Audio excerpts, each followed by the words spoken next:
Le temps de l'accueil s'est achevé par la collecte, la prière d'ouverture. Nous nous asseyons maintenant pour entrer paisiblement dans la liturgie de la parole. À la messe, nous sommes invités à deux tables, la table de l'Eucharistie et celle de la parole. Oui, la liturgie de la parole est une table où l'on vient se nourrir. Et pas seulement l'intelligence, mais aussi le cœur et le corps. Faites l'expérience de ressentir combien il y a des paroles qui font du bien à l'esprit, au cœur et aussi au corps. La parole de Dieu se mange plus qu'elle ne s'écoute. La parole de Dieu est une nourriture.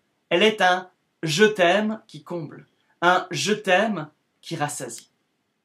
Il y a des paroles, nous le savons, des paroles humaines, qu'il est parfois bien difficile à digérer. Celle de Dieu est toujours digeste. Et si parfois la parole de Dieu a un goût amer, c'est peut-être que là, cette parole est de l'ordre du médicament, car Dieu a besoin de guérir quelque chose en nous. Ainsi, nous vous invitons à passer à table. La première lecture est un apéritif. Le psaume, une entrée. La deuxième lecture, un trou normand. Et l'évangile, un plat de résistance. Et parce que c'est une table de roi, il faut que tout soit beau. La table elle-même, l'ambon, des lumières, les cierges, des fleurs et des parfums, l'encens. Puisque nous sommes maintenant passés à table pour goûter la parole de Dieu, nous allons détailler le menu. La première lecture. Un apéritif. Sans doute avez-vous été surpris par cette comparaison. Mais regardons de près. La première lecture du dimanche est toujours un texte de l'Ancien Testament, sauf, bien sûr, pendant le temps pascal. Or, l'Ancien Testament est sans cesse l'annonce de la venue du Sauveur. Tous les textes, l'histoire d'Israël et les prophètes, sont là pour créer en nous un désir, comme un bon apéritif qui ouvre l'appétit.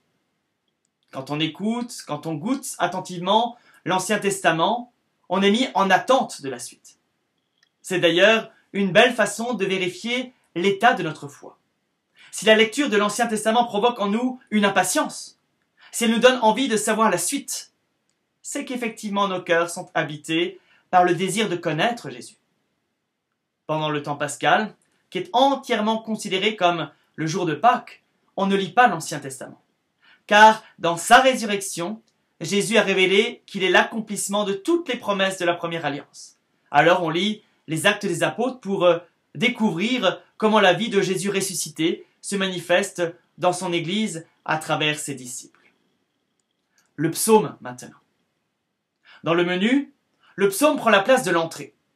En effet, même si les psaumes sont les prières de l'Ancien Testament, ils sont à part, car ils sont la prière de Jésus.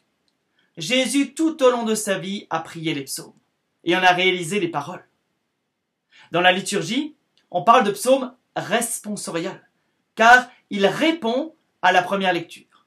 Et parce qu'il est une prière que Jésus a utilisée, le psaume est une réponse qui a été dans la bouche de Jésus. Il arrive que, dans certaines paroisses, on remplace le psaume par un chant de méditation. En réalité, aucun chant ne peut vraiment remplacer un psaume.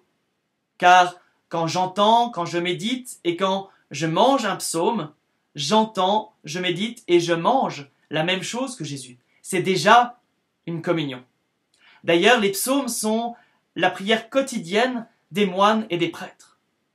Les différents offices du bréviaire, le livre de prière des prêtres, des diacres et des consacrés, est composé principalement de psaumes. Chaque consacré en mange une bonne douzaine par jour. Il y en a pour tous les goûts.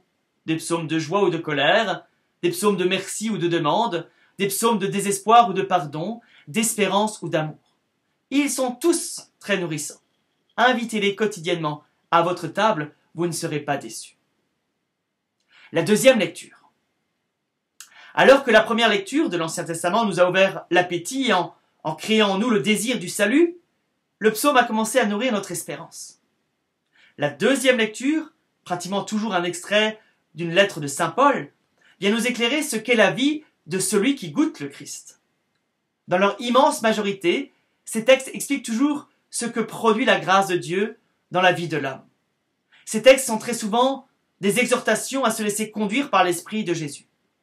Vous avez communié à la grâce, vous avez mangé le corps du Christ, voilà que cela va produire en vous. Avec cela, la deuxième lecture est aussi bien souvent une méditation sur qui est Jésus, comment il nous sauve et combien il nous aime. Enfin, cette deuxième lecture donne de nombreuses indications pour la vie de l'Église. Comment vivre en frères, comment être serviteurs les uns des autres, comment se mettre au service de tous, comment mettre au service de tous nos grâces, nos talents, nos charismes particuliers. Bref, la deuxième lecture est un condensé de tout ce qu'il nous faut pour savoir qui nous sommes, comment vivre avec ce que nous sommes et nous en réjouir chaque jour. Et enfin, l'Évangile. Depuis le chant d'entrée jusqu'à la deuxième lecture, la liturgie a voulu nous préparer à ce moment central de la messe, l'annonce de la bonne nouvelle. Jusque-là, tout a été fait pour nous disposer au mieux à écouter l'évangile du salut, la parole du ressuscité. Comme une bonne maîtresse de maison qui aura tout organisé pour que le plat de résistance de son menu soit le mieux entouré et le plus marquant. Le chant de l'Alléluia, qui introduit l'évangile, nous rappelle que c'est le ressuscité qui va nous parler. C'est une parole vivante qui est proclamée, et toujours une bonne nouvelle. Et si telle ou telle page d'évangile n'apparaissait pas tout de suite, au premier abord, comme une bonne nouvelle, il faudra alors se creuser un peu la tête pour trouver où est la bonne nouvelle dans l'évangile. Pour bien marquer le caractère particulier de l'évangile, l'assemblée se lève. Et dans certaines occasions, on encense même le livre. Avant de l'écouter, nous allons tracer 3 croix sur nous. Une sur le front pour demander à Dieu la grâce de comprendre cette parole, de nous ouvrir l'intelligence. Une croix sur les lèvres pour demander la grâce de la proclamer nous aussi, de pouvoir la partager autour de nous. Une croix sur le cœur pour demander la grâce d'aimer cette parole et de la faire aimer tout autour de nous. Comment ne pas aimer une bonne nouvelle? Bonne rencontre, bonne semaine à tous, bon accueil de la liturgie de la parole.